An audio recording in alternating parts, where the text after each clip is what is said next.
are good. Saints went into Dallas, scored touchdowns on their first 6 drives. New Orleans had 35 points at half. Final score 44-19. Here's Dak after the game. As far as riding a high, I know I wasn't personally. I don't think the guys in the locker room necessarily were. I mean, I talked about how much meat we left on the bone offensively. And that's simply why you can't listen to other people's opinions and read what you guys write respectfully. I mean, yeah, y'all may have put this team on a high more than we should have been, and now we just simply have got to reset. We've got to respond. We're not going undefeated. I mean, hadn't been done in 50 years. Woo, surprise. Wow, that's not. Dak is usually pretty good at the mic. We're going to let this clip play, but I just have to comment real fast because that is not good. And first off, the Cowboys are the kings of riding the highs. When they beat the Washington Commanders last year on Thanksgiving, they're jumping in the pot or whatever the heck it is, and they're eating turkey and stuff and celebrating and doing all this only to get rocked by the Packers in the wild card round. So they're the kings of crowning themselves champions before they do anything. Brew? That was a perfect answer. You love that answer. I just feel like I see that 5 times a year. I mean, really. Your grade. Well, it's the easiest grade I've ever given. I'll tell you that, all right? But before I get to it, I would be remiss. I'm from Louisiana. Oh, yes, I forget. I'm from Louisiana. You're from so many places. Broussard is like Smith down in Louisiana. We've heard that. So I have to give a shout out to the Saints, 2-0. And I did say last week, Derek Carr. When I said Derek Carr is balling, coach, these two looked at me like I had horns going in my I like Derek stats. Carr. About 15 Okay, maybe it was just you and Jimmy. It was me and Greg. All right. Yeah. So last I got 6 your back. games I'm a by Saints Derek guy. Carr. Last 6 games. Yeah, what? He's they're 5-1. He's got 17 touchdowns, 2 interceptions, a 129.9 passer rating. And they beat Dallas, Tampa Bay, and Atlanta. So some good teams. And barely lost to the Rams when the Rams were cooking. So I just wanted to shout out the Bayou. All right, now, the Cowboys to the grave. We all know they like to talk about the Super Bowl. And please, the Cowboys, I don't want to hear those 2 words, Super Bowl, from you guys the rest of the regular season. Impossible. Can we agree to that? Not a player, not a coach, not an executive, not an owner. Don't mention it until January. 0 chance, bro. Mike is pod. That's just my advice. If you want to keep getting waxed, then ignore it. All right, that said, you like to talk about the Super Bowl. The Super Bowl is going to be in New Orleans this year on Fox. We will be there. And the Cowboys won't be there. But yesterday, they did play the team from New Orleans. So I figured, what better way than to give them the grade than to do it who dat style? Brothers, let's do it. Yeah, baby. That's such a dumb joke.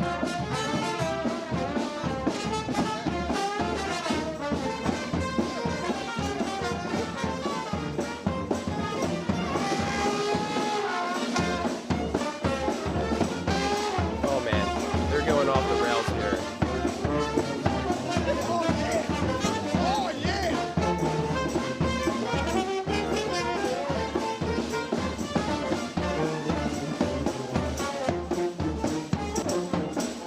That's really good. That's how we do it I mean, in Louisiana, that's baby. really good, bro. That was Bruce giving something. them an F. Oh, yeah.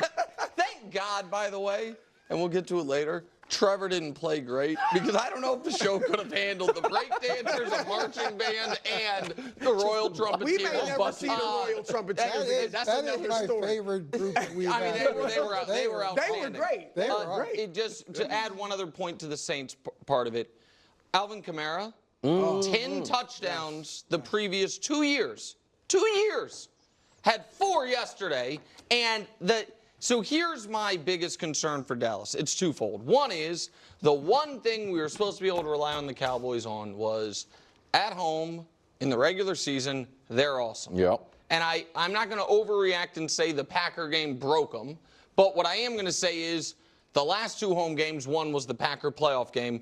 All right, so 0-2, getting blasted by 20, giving up 46 a game.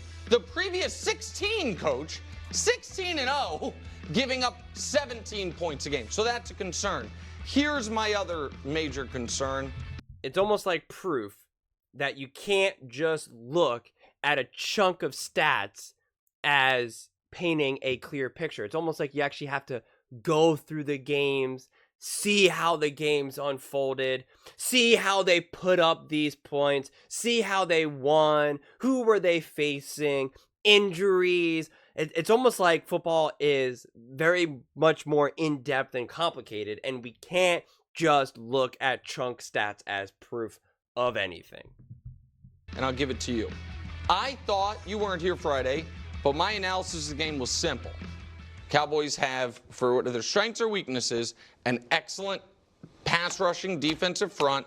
The Saints have had issues on their offensive line year over year, and then injuries in this offseason. I thought the Cowboys would win the game right there. And instead, they had 1 sack and 1 quarterback hit, and the Saints on their first 3 drives had plays of 39, 70, and 57, and scored touchdowns on their first 6 drives of the game, which made it 15 straight drives with Derek Carr to score touchdowns we talked about. So that to me was, it was such a bad defensive performance, you almost throw it out. But I do trust Mike Zimmer. I do trust the talent. So oh my God, such a bad defense. Not that the Saints just owned you, not that the defense is just not that good, or that the Cowboys defense is just not that good, and that the Saints deserve the credit, or that the Cowboys consistently look this way against other good to great teams. Like, what are you talking about? This is what the Cowboys do. They look great against lower level teams, and then they get undressed against good to great to elite teams. It's that simple. It's not that complicated. It's really not. This is, if we want to talk about the past, this is who the Cowboys keep being. Game after game after game. We could just use last year as a reference point onto this year. Everybody wanted to celebrate the fact that they beat the Browns who gave up a ton of points to really bad teams all last year as well. Everyone tried to say, oh, the Browns had the best defense in the NFL. All of a sudden, what? The Browns had a better defense than the Ravens or the Chiefs? Like, what are we talking about? And when you actually look at the Browns defense last year, you could see they gave up had some really ugly games where they gave up a lot of points to like Will Levis. So, you know, let's be clear. And Deshaun Watson has been terrible. So everybody wanted to build that game up to something that it was not. They faced a true contender, a true team with a legitimate quarterback, with a legitimate coordinator. And this is what happens. This is what happens. I don't understand how they could play that poorly, not for a drive or two, but for an entire half. Play that poorly. Well, Derek Carr only threw the ball 16 times, so there weren't a lot of pass rushing opportunities. Then they ran the ball, 39 times. So that was skewed. And what happens early is they hit him with those they hit him with the big plays. So that changes the whole momentum of things.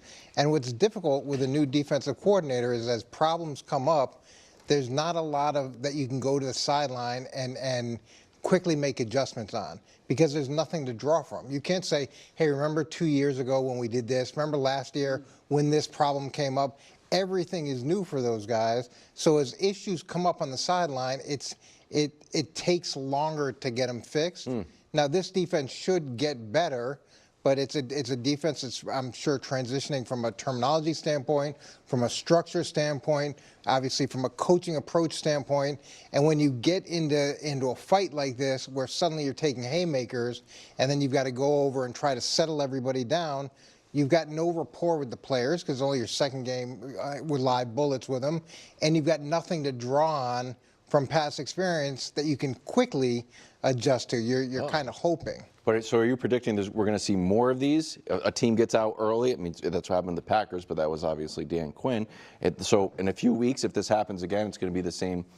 No, not excuse, explanation. I would imagine as time goes on and they're building up reps, and they're getting used to the communication and all the things that happen when you start working together for a little bit of a period of time, it should be better. But I don't think anybody in that building expected to have what happened happen, especially to have it happen that early, and then there's suddenly you're on the sideline like you're not fixing one problem, you're fixing multiple problems. I'm the registrar of Broussard University, and I checked this. Yeah. First F ever for the Cowboys at home in the regular season, given by Chris. Yeah, that's right. And well deserved. Listen, give the Saints the credit, which I think I'm going to make a separate video about in terms of the Saints just not getting their credit. Just kind of crazy. Derek Carr was comfortable all day. The Cowboys did nothing to make him uncomfortable. I mean, my God, he had a clean pocket and was able to do whatever he wanted to do. And this was a perfect example again as well. When that touchdown pass to CD Lamb, it was a missed tackle, 2 missed tackles that he clearly should have been tackled. It should have been, I forget, a short yardage gain. Definitely not what it was. And even Tom Brady was like, oh, that's kind of like that Minnesota Miracle play versus the Saints. Like, it was just like a fluke. It was like a freak. And that gave him a big bulk of his yards and his touchdown pass, which again, it just kind of further proof how misleading stats can actually be. I mean, the Cowboys gave up 35 at half. I mean, that is absolute insanity. And it wasn't because of fluke plays, like I just kind of pointed out that happened with the Cowboys. It was just because the Saints dominated them. It wasn't because, like, oh, you know, so-and-so tripped, or, oh, what's-his-face just broke open and they weren't expecting that. Like, it wasn't anything like that, okay? It was just, they just got out-schemed. They got outplayed. They got out-coached. That's what it was. It wasn't that the Cowboys just played poor. Okay, that's not the situation. They got outplayed. They got outcoached. Why? Because the Saints are a better team than the Dallas Cowboys. The Dallas Cowboys are not a top 10 team. They're just not. They'll look great against the Cleveland Browns. They'll look great against the New York Giants. But they don't look great against other great teams. They just don't. So I don't understand why everybody thought that things were going to be different. I think that they're just going to get dominated like this, and if they played the Saints again, they would be dominated again like that? No, because I don't think the Cowboys are the worst team in the NFL. I don't think they're garbage. I don't think they're trash. I don't think Dak is trash. I don't think, oh my God, I can't think of his name right now. The coach just completely slipped my mind. You know, Mike McCarthy. Right, like, I don't think that. I think that they have decent coaching and they have decent players. But it's just like, and this is why Brew did the whole music and all of that to make it real big, and this is why I'm having a big response, is because everyone elevates the Cowboys like they are this top team, right? I mean, Nick was literally crowning them to be like a top 5 team, and Dak Prescott to be like a top 5 quarterback. And you guys were using the Cleveland Browns game as proof of that. And I was fighting for days and days and days in the comment section. That's also why I'm reacting this big, because I was just days in the comment section, days, just talking about how amazing the Cowboys are and how the Cleveland Browns are this great team, and that's what the Cowboys did to them, and that's proof that the Cowboys are a great team. Then what happened here? Did any of the Cowboys fans, did any of those Cowboys fans that thought that the Saints were a good team? Because I'm confident they did not. Was it just a bad game? All teams have this. The Chiefs have won multiple Super Bowls having really bad games like this. Is it possible? Absolutely. Is it probable? No, it is not. It is not. It really is not. Yeah, what Tom Brady also said in that game is that what the Saints proved, that when you have this many weapons and this versatile of an offense, that the Cowboys have an inability to stop it. And he said, well, you know, fortunately for the Cowboys, there's not a lot of teams that are like that, except for the Eagles in the division, except for a team like the 49ers, except for the Texans. Like, there's lots of teams now that have lots of versatility and lots of weapons. Okay? So that does not bode well for the Dallas Cowboys. Will the Dallas Cowboys win some games this season? Absolutely. Will they be fighting for a playoff spot? Absolutely. Could they even still fight for the division? Absolutely. But no. Stop with this nonsense of them being true Super Bowl contenders, or that we fake, you know, we lie to ourselves and that they're in the Super Bowl bubble, or that Dak Prescott is going to prove to everyone that he's a top quarterback in the NFL. Just no. We have seen too many of these games happen for the Dallas Cowboys and Dak Prescott. We've seen too many of these games. When a team shows you who they are, believe them. When a person shows you who they are, believe them. It's that simple. But those are just my thoughts. I would absolutely love to hear yours. What do you guys all think? Do you think that the Dallas Cowboys just had a bad game? Or do you think that they're maybe not such a good team?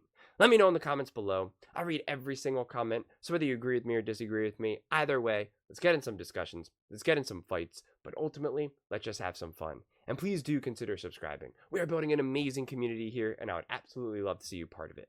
I want to build something that we all genuinely feel connected to, something that we're really excited to be part of. I think we're on our way to doing it. And please don't forget to give this video a thumbs up, as it really does help with the visibility and the algorithm. Thank you so much, and see you next time.